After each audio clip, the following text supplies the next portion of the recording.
اذا مررتم بریاض الجنت فارتعوا، حضور فرماتے میرے غلاموں جب جنت کے باغات سے گزرو تو وہاں سے کچھ پھل کھا لیا کرو۔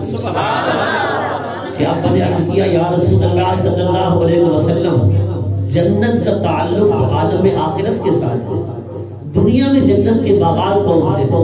پر آقا آپ نے جو فرما دیا، آپ کی زبان وما ینطق عن الہوا کی کنجی ہے، آپ جو فرماتے ہیں وہ وحی خدا ہوتا ہے۔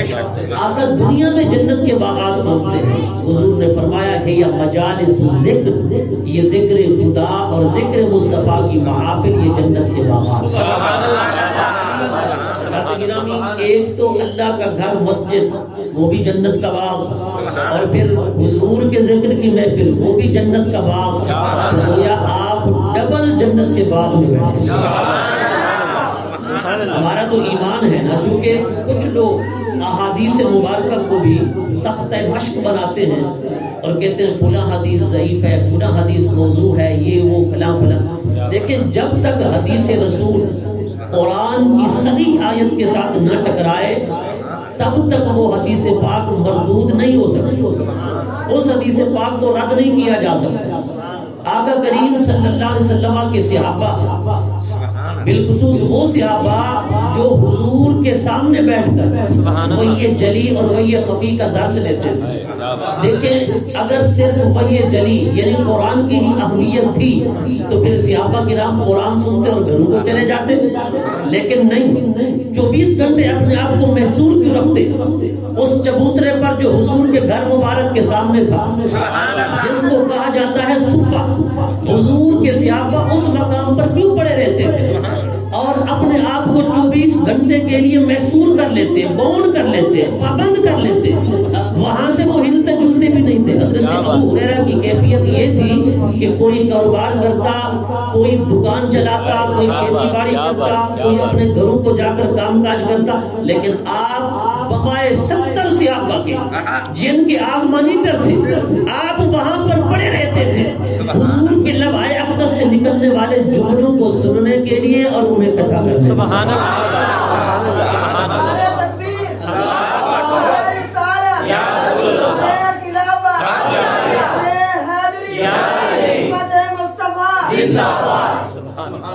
اگر حضور کے فرامین کی اہمیت نہ ہوتی تو صحابہ اپنے آپ کو اس طرح محسوس نہ کرتے۔ لوگ کہتے ہیں کہ صحابہ نے احادیث کو بھلا دیا۔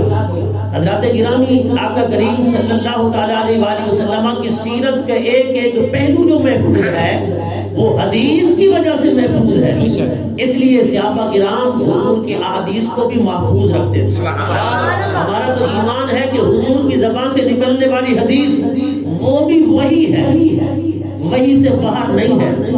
حضرات گرامی حضور نے جو فرما دیا کہ یہ محافل جنت کے باغات ہیں تو الحمدللہ ہمارا ایمان ہے کہ محافل جنت کے باغات ہیں۔ سبحان اللہ۔ حضرت گرامی حضور سرور کائنات صلی اللہ تعالیٰ علیہ وآلہ وسلم کے ذکر پاک کی جیسے برکتیں ہیں، حضور کی بارگاہ کی بھی اسی طرح برکتیں۔ سبحان اللہ۔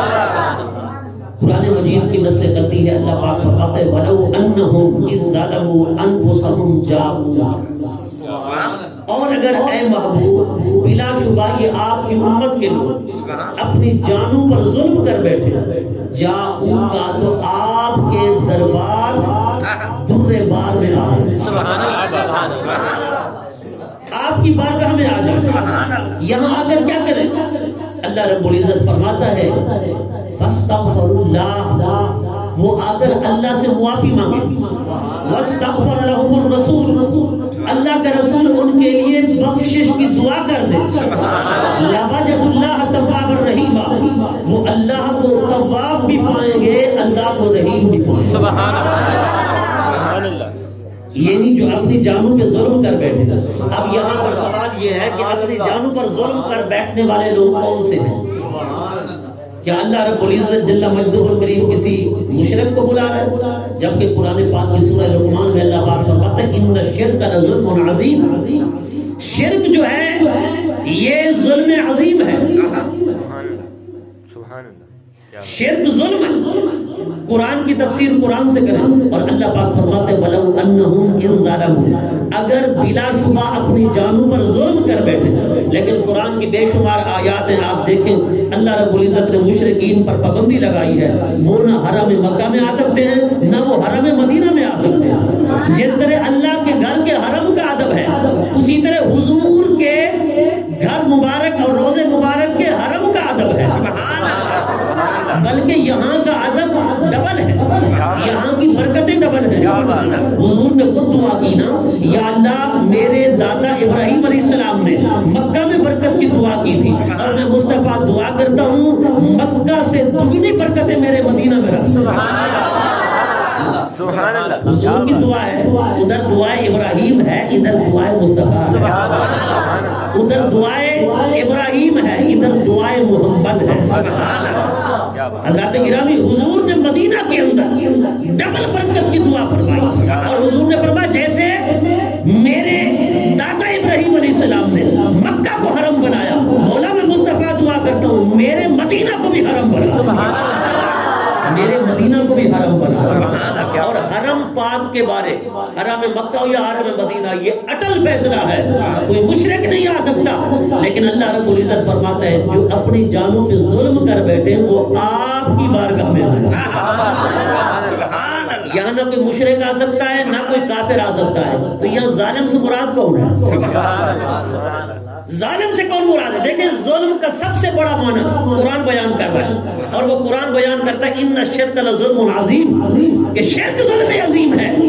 کفر شرک سے بھی نیچے ہے. اگر شرک ظلم ہے تو کفر وہ ظلم کے قریب ہوگا. پتہ چلا شرک بھی ظلم, کفر بھی ظلم, اور جو ظالم ہے وہ تو آ نہیں سکتا نہ حرم مدینہ میں نہ حرم مکہ میں, جبکہ رب فرماتا ہے وَلَوْ أَنَّهُمْ إِذْ ظَلَمُوا أَنفُسَهُمْ جَاءُوكَ, اے حبیب اپنی جانوں پہ ظلم کر بیٹھے تو تیرے دوہر, تیرے دربار, دربار دوہر بار میں نعرہ تکبیر, نعرہ رسالت, نعرہ خلافت, نعرہ حیدری, یا شدید میلاد النبی. سبحان اللہ. اب ذرا سمجھنے کی بات ہے, بڑے سمجھدار حضرات تشریف فرماؤ. ظالم چاہے وہ مشرک ہو چاہے وہ کافر ہو, وہ نہ مکہ میں آ سکتا ہے نہ مدینہ میں آ سکتا ہے. رب کہتا ہے وَلَوْ أَنَّهُمْ إِذْ ظَلَمُوا أَنفُسَهُمْ جَاءُوكَ, محبوب اپنی جانوں پہ ظلم کر بیٹھے نا, تو میں کہتا ہوں ظالم سے مراد یہاں ہے کون؟ مفسرین کرام نے فرمایا نہ مشرک ہو نہ کافر ہو, فرمایا اس کے علاوہ جتنا بڑا مجرم ہو کہیں نہ جائے مصطفیٰ کے در پر. میں کہتا ہوں ذرا بتاؤ حضور کے بارگاہ کی شان کتنی اعلیٰ ہے. جتنا بھی بڑا مجرم ہو, چاہے وہ گناہ کبیرہ کا مرتکب ہو, گناہ صغیرہ کا مرتکب ہو, اعلانیہ کا مرتکب ہو, سرن کا مرتکب ہو, فرمایا جتنا بڑا گناہ کر کے آیا ہو سمندر کی جھاگ کے برابر ہو. مولوی ساری زندگی کہتا رہا خدا کے در پر آؤ, خدا کے در پر آؤ, خدا کے در پر آؤ, حضور کچھ نہیں دیتے. رب کہتا ہے جاؤ کہ مصطفیٰ کے در پر آؤ. کیا بات, کیا بات. حدیثیں بدلی, تفسیریں بدلی, سیرت کی کتابیں بدلی. ٹھیک ہے, بعض اوقات سچی بات کڑوی بھی لگ جاتی ہے لیکن کرنا پڑ جاتی ہے. شیشہ اور آئینہ دکھانے کے لیے, حقیقت دکھانے کے لیے. دیکھیں قرآن تو نہیں بدل سکتا نا. رب فرماتا ہے اِنَّا نَحْنُ نَزَّلْنَا الذِّكْرَ وَإِنَّا لَهُ لَحَافِظُونَ. ہلاکو خان نے بغداد پہ حملہ کیا تھا اور اس نے پورے بغداد کو تہس نہس کر ڈالا. ہمارے بزرگوں نے بڑی محنتیں کی. چاند کی روشنی پہ قرآن کی تفسیریں لکھی گئی. چاند کی روشنی پر قرآن کی تفسیریں, اور وہ کتنا بڑی, 1400 ایک تفسیر کی 1400 جلدیں, اور وہ بھی کلمی جہازی سائز کے صفحات. 1400 جلدیں, ہزار جلدیں. ہم لکھیں تو ہمارے 60 سال گل جائیں, لیکن بزرگوں کی زندگی کی برکت دیکھیں. حضرات گرامی, بغداد کے کتب خانے بھرے پڑے تھے. بغداد علم و عرفان کا مرکز, بغداد اسلام کا مدینہ کے بعد بڑا گہوارہ. بغداد کی لائبریریاں اس نے دریائے دجلہ کے اندر اڑیل دی. اس کی فوج نے حملہ کیا ہلاکو خان کی، حتیٰ کہ حافظ شہید کیے گئے، قاری شہید کیے گئے، محدثین، فقہاء، علماء. اس نے قرآن پاک کو جمع کرا کے ان کے ڈھیر کو آگ لگوا دی، اور وہ کہنے لگا میں نے بغداد سے مسلمانوں کا اور اسلام کا خاتمہ کر دیا ہے، اسلام کو میں نے ختم کر دیا ہے. حضرات گرامی، وہ مسلمانوں کی جو لاشیں تھیں ان کے انبار لگوا کے اوپر بیٹھ گیا، اور اس نے وہاں بیٹھ کر شراب نوشی کی، اور وہاں وہ چگھاڑ رہا تھا. اتنے میں دیکھا ایک بچہ کسی گلی سے نکلا ہے، اس کی زبان پہ قرآن کی سورہ یاسین، وہ بڑی پیاری اور سریلی آواز میں قرآن کی سورہ یاسین پڑھتا ہوا آ رہا ہے. ہلاکو نے پوچھا اپنے فوجیوں سے، بتاؤ یہ کون ہے، یہ کیا کہتا ہے؟ انہوں نے کہا یہ مسلمانوں کی کتاب قرآن کی تلاوت کرتا آ رہا ہے. ہلاکو کی چیخ نکل گئی، اس نے کہا او عیسائیوں، تم جتنا بھی ٹیل لگا لو، اور خدا کی قسم مسلمانوں کو ختم نہیں کر سکتے. میں نے آخری کوشش کر لی تھی، آخری کوشش کے بعد بھی لگتا ہے قرآن مٹا نہیں، قرآن آج بھی بغداد میں زندہ ہے، قرآن آج بھی بغداد میں زندہ ہے. حضرات گرامی، بڑے بڑوں نے ٹیل لگا لی، اور غیر مسلموں کی، یہودی عیسائی لابیوں کی، انگریز کی یہ سازش جب انگریز یہاں آیا نا ہندوستان برے صغیر پاک و ہند کے اندر، اس نے کہا جو سائنس پڑھانے والا ہے اس کی 25,000 تنخواہ، جو انگلش پڑھانے والا ہے 25,000 تنخواہ، جو زبانیں پڑھانے والا ہے، فنون پڑھانے والا ہے، میتھ فلاں یہ وہ، ان کی اتنا تنخواہ، جو قرآن پڑھانے والا ہے اس کی 250 تنخواہ. یہ عام ریکارڈ بات ہے. جو ٹیچر حضرات ہیں انہیں پتہ ہے، جو شعبہ تعلیم سے وابستہ انہیں پتہ ہے. اور مسلمانوں ذرا دیکھو، تمہارے دین کو مٹانے کے لیے، اس کا استہزاء اڑانے کے لیے، اس کی مذاق اڑانے کے لیے کتنی کوششیں کی گئیں.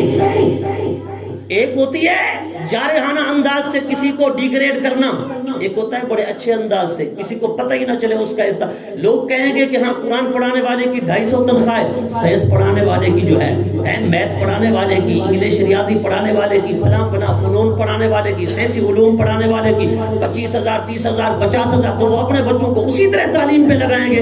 ہاں وہ پھر پڑھ جائیں گے، انجینئر بن جائیں گے، ڈاکٹر بن جائیں گے، PhD کر جائیں گے، سائنس ٹیچر فلاں یہ وہ سارا کچھ، لیکن نہ غسل کے فرائض آئیں گے، نہ نماز کا پتہ ہوگا، نہ حلال کا نہ حرام کا، ہاں جی نہ انہیں وضو کا پتہ ہوگا، انہیں کسی چیز کا پتہ بھی نہیں ہوگا. اور 250 قرآن پڑھانے والے کو دیکھ کر قرآن کا مذاق اڑایا گیا. لیکن میں کہتا ہوں مسلمان حکمرانوں کو کہ تم یہ دجالی کب تک کرتے رہو گے اور برداشت بھی کرتے رہو گے. ارے قرآن کو 250 دے کر یا 100 روپیہ دے کر جتنا ڈیگریڈ کرنے کی کوشش کرو، قرآن سے محبت کرنے والے کل بھی زندہ ہے، تھے آج بھی زندہ ہے، اور قیامت میں نعرہ تکبیر، نعرہ رسالت،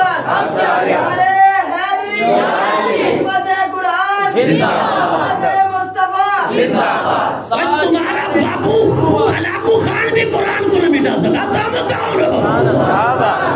سبحان اللہ. یہ قرآن کا معجزہ ہے. اِنَّا نَحْنُ نَزَّلْنَا الذِّكْرَ وَإِنَّا لَهُ لَحَافِظُونَ. اچھا ایمان سے بتانا، 25,000 تنخواہ سائنس پڑھانے والے کی اور 250 تنخواہ قرآن پڑھانے والے کی، اور وہ قوم دے اسلامی جمہوریہ پاکستان کی گورنمنٹ. یہ قرآن کا مذاق نہیں ہے. اللہ اللہ، سرعام قرآن کا استہزاء اڑایا گیا، سرعام قرآن کو ڈیگریڈ کیا گیا، سرعام قرآن کو بے عزت کیا گیا. پر خدا کی قسم مسلمانوں کی غیرت بھی نہ جاگی. بڑے بڑے قرآن سے محبت کے دعوے کرنے والے ہیں. مسلمانوں، یہ کتاب الہامی کتاب ہے. یہ کتاب ہمارے لیے آئی ہے، اس کو ہم نے پڑھنا ہے. اور آج ہماری چٹی داڑیاں ہو گئیں، قرآن کا پتہ نہیں ہے. قبروں کی طرف ہم جانے لگے لیکن قرآن کا پتہ نہیں ہے. قرآن کو ہم سمجھنے کے قابل نہیں رہے. حضرات گرامی، یہ قرآن جو ہے نا، یہ اللہ کا خط ہے، اللہ کا لیٹر ہے. اسے پڑھنے کی اور سمجھنے کی کوشش کریں. میں عرض یہ کر رہا تھا کہ قرآن کو بدلنے والے مٹ گئے، لیکن قرآن نہ مٹا ہے، قرآن نہ بدلا ہے، اور قرآن نہ مٹے گا، قرآن نہ بدلے گا۔ لوگوں نے بڑا زور لگایا حدیث کی کتابیں بدلنے کے لیے، تفسیر کی، کیا کیا؟ ہمارے سنی تو سیدھے سادے بھولے بالے ہیں نا، کوئی ادھر چلا گیا، کوئی ادھر چلا گیا، کوئی ادھر چلا گیا۔ یہ جو لوگ ہیں یہ کوئی اوپر سے تھوڑی آئے ہیں، نہ زمین نے انہیں اگایا ہے، یہ آپ سے نکلے ہیں۔ اللہ اللہ الحمدللہ۔ صوفیاء جو ہیں نا، صوفیاء، ان کی برکت تھی کہ برے صغیر پاک و ہند پر دین اسلام کا غلبہ ہوا، یہ صوفیاء کی برکت تھی۔ اور ہم صوفیاء کے ماننے والے ہیں، صوفیاء کے چاہنے والے ہیں، انہی کی برکت سے برے صغیر پاک و ہند کی دھرتی پہ دین کو غلبہ ملا۔ یار لوگوں نے کتب خانے بنائے، اور کتب خانوں میں انہوں نے کیا کیا؟ ایسے 2 نمبر بندے بٹھا دیے جنہوں نے صحیح حدیث کا راوی اٹھا کے ضعیف حدیث کا راوی ادھر رکھ دیا، موضوع حدیث کا راوی ادھر رکھ دیا۔ اس کو محدثین نے لکھا تھا یہ تو وضاح ہے، حدیثیں گھڑتا ہے، یہ تو کذاب ہے، بڑا جھوٹا ہے، یہ تو دجال ہے، دجل و فریب کرتا ہے۔ اب بعد میں کیا کیا؟ ہمارے نوجوانوں کو دکھایا، دیکھو جی یہ تو لکھا ہے کہ راوی دجال ہے، یہ فریب کار تھا، یہ تو کذاب ہے، یہ تو جھوٹا تھا، یہ تو وضاح حدیثیں گھڑتا تھا۔ انہوں نے کہا بالکل ایسا ہے، اہل سنت کے عقائد والی حدیثوں کو اس طرح مسخ کیا گیا، اس طرح سیاستہ کی کتابوں میں، حدیث کی کتابوں میں بدلا گیا، رگڑا دے کر رکھ دیا ہمارے عقائد کو۔ اور میں نے کہا پھر بھی جتنا تم نے کوششیں کی، قرآن تو بابا کے دوہرے اعلان کر، میں کہتا ہوں پورے قرآن کی 6666 آیاتیں ہیں نا، سب کو چھوڑ دو، جو آیت میں نے پڑھی ہے اسی کو بھی لے لو نا، خدا کی قسم حضور کی عظمت کے ساتھ جو ہمارے عقائد وابستہ ہے نا، وہ اجاگر ہو کر سامنے آ جائے۔ رب فرماتے وَلَوْ أَنَّهُمْ إِذْ ظَلَمُوا أَنفُسَهُمْ جَاءُوكَ، اے اپنی جان پہ، یہ تو ثابت ہو گیا نا، نہ مشرک کو بلایا، نہ کافر کو بلایا، کس کو بلایا؟ جو شرک بھی نہیں کرتا، کفر بھی نہیں کرتا، کیونکہ ان پر ہے پابندی، یہ مکہ مدینہ نہیں آ سکتے۔ اس کے علاوہ یہ الگ بات ہے کہ وہاں مطلب ہے کہ وہ ہاں بالکل، وہاں مطلب ہے کہ کسی کو اگر بلا کر وہ بوٹوں کے ساتھ ہی حرم پاک کی سیر کرائی جائے، یہ تو الگ بات ہے۔ لیکن یہ ہے کہ اللہ کے گھر کا اور نبی پاک کے گھر کا ادب یہی ہے کہ کافر بھی نہیں جا سکتا، مشرک بھی نہیں جا سکتا۔ حضرات گرامی، جب یہ بات طے ہے تو رب نے ظالموں میں کس کس کو بیان کر کے فرمایا جاؤ کا در مصطفیٰ پہ آؤ۔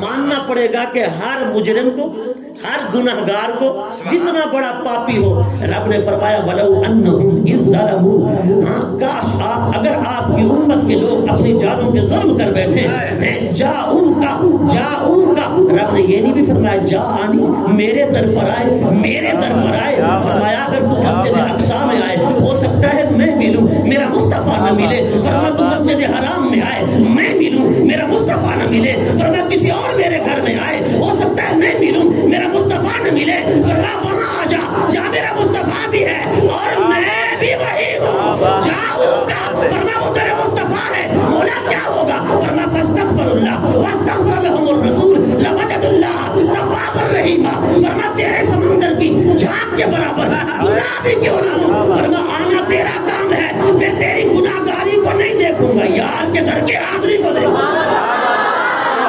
نعرہ تکبیر، نعرہ رسالت، نعرہ خلافت، نعرہ حیدری، جشن عید میلاد النبی، شان مصطفیٰ زندہ باد، زندہ باد، زندہ باد۔ یہ تو رب وعدہ فرما رہا ہے نا، کون حضور کی عظمتوں کو گھٹا سکتا ہے؟ کیا بات، حضور نے تو یہاں تک لکھا تھا کہ ظلم کو بیان کرنا چاہیے۔ بے شک، لا یحب اللہ جہر، پڑھیں آگے، کوئی حافظ بیٹھا ہے؟ الا من ظلم، الا من ظلم، توجہ فرمائیں، چھٹے پارے کی پہلی آیت ہے۔ اللہ فرماتا ہے میں بری بات کے ساتھ آواز بلند کرنے کو پسند نہیں کرتا، الا من ظلم، مگر جب ظلم کیا جائے تو فرمایا پھر اونچا بھی بول دو تو میں معاف کر دوں۔ کیا بات، ظلم کو بیان کرنا چاہیے۔ ویسے برے لفظوں سے آواز اونچی کرنا منع ہے، لیکن جب ظلم کیا جائے ان کو جیسے بھی چاہو بیان کر دو، رب کہتا ہے اس کی اجازت ہے۔ کیا بات! اب جب ظلم کو کوئی بیان نہیں کرتا تو اس کو کیا کہا جائے گا؟ اس کو یہی کہا جائے گا دو نمبری، دو گلا پالیسی، دو منہ والا۔ ہے توجہ؟ ایک منہ والا ہمیشہ کیا ہوتا ہے؟ جہاں ظلم ہو ظلم کو بیان کرتا ہے۔ حضرات گرامی، ایسے بھی لوگ آئے جنہوں نے کہا نبی پاک کے روزے کی طرف سفر کرنا جو ہے نا یہ حرام ہے، لیکن ان کے لیے لمحہ فکریہ ہے وَلَوْ أَنَّهُمْ إِذْ ظَلَمُوا أَنفُسَهُمْ جَاءُوكَ۔ یہ جو جاؤکا ہے یہ کیا ہے؟ رب فرماتا ہے تیرے پاس آئیں، یہ نہیں فرما کون آئیں، کہاں سے آئیں، فرما جہاں سے آئیں جو آئیں۔ مولا کیا ہوگا؟ فَاسْتَغْفَرُ اللَّهِ۔ دیکھو نص قطعی قرآن جو کہتے ہیں ہم قرآن کو مانیں گے بس، کسی اور چیز کو ہم نہیں جانتے مانتے۔ میں نے کہا نا پھر رب کہتا ہے آ کر کیا کرو حضور کی بارگاہ میں، حضور کے دربار میں، فرما فاستغفر اللہ، آ کر معافیاں مانگو، گر گیا ہو، فاستغفر لهم الرسول، فرما تہاڈا آمن تے تہاڈا گر گڑامن ہو سکتے اس کی کوئی قیمت ہی نہ ہو، لیکن فرمایا فاستغفر لهم الرسول، میرا نبی لب جو ہلا دے گا مولا جیسا ہے پھر بھی میرا۔ استغفر لهم الرسول، اللہ کا رسول اس کی سفارش کے لیے بخشش کی دعا کر گا، اللہ کا رسول دعا کر دے گا، فرما لوجد اللہ توابا الرحیم، تیرا بیڑا پار ہو جائے گا۔ حضرات گرامی، امام قرطبی رحمۃ اللہ تعالی علیہ آپ فرماتے ہیں عربی ہے، وہ حضور کے وصال با کمال کے تیسرے دن ظاہری دنیا سے میرے آقا وصال فرما گئے، تیسرے دن نا وہ مدینہ طیبہ میں آئے اور وہ بارگاہ مصطفیٰ کو تلاش کر رہا ہے۔ حضرت مولا کائنات علی المرتضیٰ سے ملاقات ہوئی، بچے آرام سے بیٹھو، مولا کائنات سے ملاقات ہوئی، حضرت مولا علی کرم اللہ تعالی وجہ الکریم سے پوچھا بتاؤ حضور کی بارگاہ کہاں ہے، سرکار کہاں جلوہ گر ہیں؟ مولا کائنات نے فرمایا تیرا کام کیا ہے؟ اس نے کہا میرا کام یہ ہے کہ میں نے گناہ کیا ہے اور ایسا گناہ جس کی تلافی میری معافی سے بھی نہیں ہو سکتی، حضور کی بارگاہ میں آیا ہوں، میں نے سنا ہے حضور پر یہ قرآن کی آیت اتری ہے وَلَوْ أَنَّهُمْ إِذْ ظَلَمُوا أَنفُسَهُمْ جَاءُوكَ فَاسْتَغْفَرُوا اللَّهَ وَاسْتَغْفَرَ لَهُمُ الرَّسُولُ لَوَجَدُوا اللَّهَ تَوَّابًا رَحِيمًا۔ بتاؤ معافی مانگنے آیا ہوں نبی پاک کی بارگاہ میں، رب کہتا ہے جب ظلم کر بیٹھو کہیں اور نہ جاؤ، در در کی ٹھوکریں نہ کھاؤ، تو کہاں مارے مارے پیتے رہو گے، فرمایا ان کے در پر پڑ رہو، قافلہ تو اے رضا اول گیا آخر گیا، لوگ آتے جاتے رہیں گے، فرما تم آنے جانے میں خوش نہ رہو، اگر آنا ہے تو پھر دربار مصطفیٰ میں حضور کی بارگاہ میں آؤ، میں آیا ہوں معافی مانگنے۔ اب ذرا توجہ کرنا، آج کے لوگوں والا عقیدہ ہوتا ہے نا، مولا علی کہتے اے حضور کی ظاہری حیات سے اس کا تعلق تھا، حضور تو پردہ فرما چکے، اب پتہ نہیں اجازت ہے کہ نہیں، اب پتہ نہیں حکم کیا ہے، جا اپنے رب کی بارگاہ میں معافی مانگ۔ نہیں، مولا کائنات نے کہتے قبروں کے پجاری ہیں، یہ مزارات پہ جاتے ہیں، میں نے کہا ذرا توجہ کر، مولا کائنات جو اس دنیا میں حضور کے بعد بڑا عالم علی ہے، علی دے ناتے اکثر بندے چپ تھی گر کہتا ہے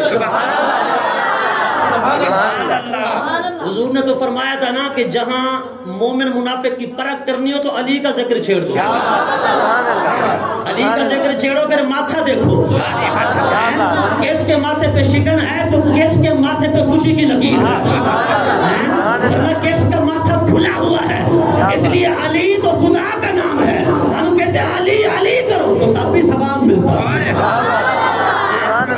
پر یہ مہینہ ابو بکر کا ہے، یہ مہینہ صدیق اکبر کا ہے۔ جب دونوں ایک دروازے پہ اکٹھے آ گئے، علی نے کہا ابو بکر تم آگے ہو، اللہ اکبر، ابو بکر نے کہا علی تو آگے ہو، علی نے کہا ابو بکر تو مصطفیٰ کا ساتھی ہے، اللہ اکبر، صدیق نے کہا علی میں اگر ساتھی ہوں تو بھائی ہے، میں اگر ساتھی ہوں تو بھائی ہے، اللہ اکبر۔ میں نے کہا ان کا آپس میں پیار دیکھو، تسا نے علی کو الگ ابو بکر کو الگ کر دیتا، وہ سنی تو خوش نصیب ہے، علی کے بھی ساتھ ہے ابو بکر کے بھی ساتھ ہے، یہ سنیوں کی خوش نصیبی ہے کہ علی اور ابو بکر کو ایک ساتھ انہوں نے رکھا ہوا ہے. حضرت گرامی مولا کائنات علی المرتضیٰ کرم اللہ تعالی وجہ الکریم، جن کا علم بہت زیادہ ہے، حتیٰ کہ ایک مرتبہ کسی انگریز مورخ نے لکھا ہے کہ کائنات، اس کو نہ اس کو کچھ بھی نہ کہو، کائنات محمد جیسا، فرمایا حضور تو حضور ہے، کائنات علی جیسا پیدا نہیں کر سکی. اللہ اکبر، کائنات علی جیسا پیدا نہیں کر سکی. فرما محمد کریم تو علی کے بھی آقا ہیں. حضور کی مثال کہاں سے لاؤ، حضور جیسا کہاں سے لاؤ گے؟ کائنات تو علی جیسا بھی نہیں بنا سکی. حضور تو حضور ہے، حضور تو حضور ہے. اللہ اکبر. مولا کائنات علی المرتضیٰ، منافقین نے حضور کے علم پر اعتراض کیا.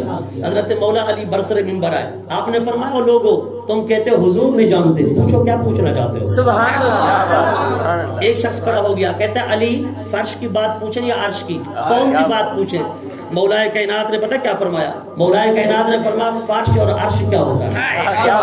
آپ نے فرمایا عام ریکارڈ جملے ہیں، آپ نے فرمایا سلونی اما دون العرش، فرمایا عرش کے پار کی بات پوچھ، علی بتائے گا. فرش و عرش تو ادھر کی باتیں ہیں، ادھر کی بات پوچھ. وہ علی کے علم کا عالم یہ. حضور نے فرمایا انا مدینۃ العلم وعلی بابها، میں شہر علم ہوں، علی شہر علم کا دروازہ ہے. اچھا ایمان سے بتانا جو دروازہ علم سے اندر ہی نہ آئے اس کو علم ملے گا؟ پھر کہے علی کو کرے بک بک، کہے میں عالم ہوں.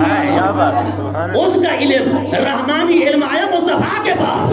پھر حضور نے پہرے دار دروازے کی صورت میں بنایا علی کو. جو علی کے پاس آئے ہی نہ اس کے پاس رحمانی علم کہاں سے آئے گا؟ جو علی کو بک بک کرے کہے میرے پاس علم ہے، شیطانی تو ہو سکتا ہے پر رحمانی نہیں ہو سکتا. رحمانی علم اسی کے پاس آئے گا جو علی کے در کا منگتا ہوگا، جو علی کے در کے آئے گا. حضرت گرامی مولا کائنات، آپ نے فرمایا یہ نہیں فرمایا اتنے بڑے علم والا علی کہ حضور تو وصال فرما گئے، مزار بنی ہوئی ہے، قبر انور بنی ہوئی ہے، اب بھیجوں تو لوگ کہیں گے قبر کے پجاری ہیں، لیکن علی کو پتا تھا قبر کے پجاری اس کو نہیں کہا جاتا، ان کے لیے کہا جاتا ہے جن کے مر گئے ہوں. ہمارا نبی تو زندہ ہے،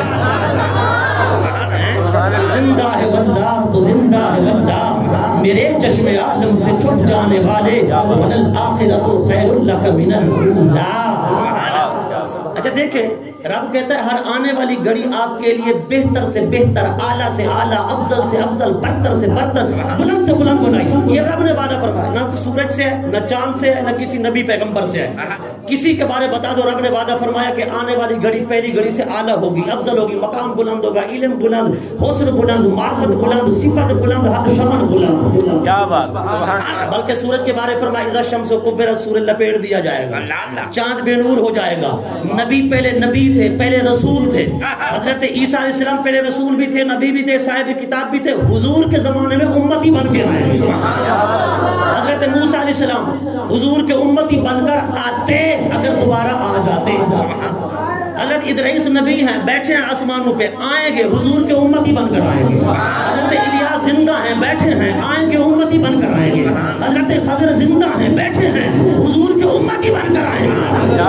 میں نے کہا جو رسول و نبی ہوں امتی بن کر آئیں گے. بتاؤ مقام تو بڑھنا چاہیے تھا پر رب نے مقام موقوف کر دیا.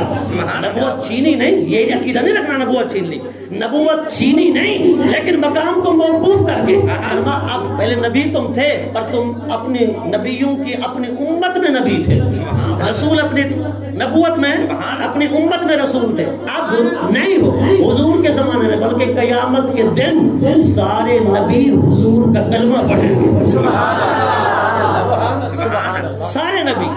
یہ وعدہ کسی سے نہیں، یہ وعدہ مصطفیٰ سے. اب ایمان سے بتانا جو کہتے ہیں نبی پاک مر گئے ان کے لیے یہ بات میں کر رہا ہوں. وَلَلْآخِرَةُ خَيْرٌ لَكَ مِنَ الْأُولَىٰ. ایمان سے بتانا رب کہتا ہے پہلی گھڑی سے آنے والی گھڑی بہتر، اعلیٰ، افضل، برتر. توجہ فرمانا ذرا، بات بڑی باریک ہے. اب حضور کا جسم روح پاک ہے، حضور حیات ہیں، زندہ ہیں، بالکل ایسے. اب اگر حضور کے جسم سے روح پاک کو نکال لیا جائے، حضور کے جسم میں روح پاک نہ ہو تو میں آپ سے پوچھنا چاہتا ہوں حضور کے جسم میں روح پاک نہ ہو، روح پاک نکال لی جائے تو اب یہ گھڑی حضور کے لیے اعلیٰ ہوگی یا ابتر ہوگی؟ اوپر والی ہوگی یا نیچے والی ہوگی؟ مرتبہ بڑھے گا یا گھٹے گا؟ مرتبہ گھٹے گا، کیونکہ پہلے روح تھی اب نہیں ہے، تو مرتبہ گھٹ گیا نا۔ رب تو بڑھانا چاہتا ہے، رب نے تو وعدہ کیا ہے وَلَلْآخِرَةُ خَيْرٌ لَكَ مِنَ الْأُولَىٰ، اس لیے فرشتوں نے نکالا نا تو مولا کہاں لے جائیں؟ فرما محبوب کے مقام کو ڈیگریڈ نہیں کرنا، محبوب کے مقام کو بڑھانا ہے۔ مولا پھر کیا کریں؟ فرما روح کو واپس جسم میں لوٹاؤ۔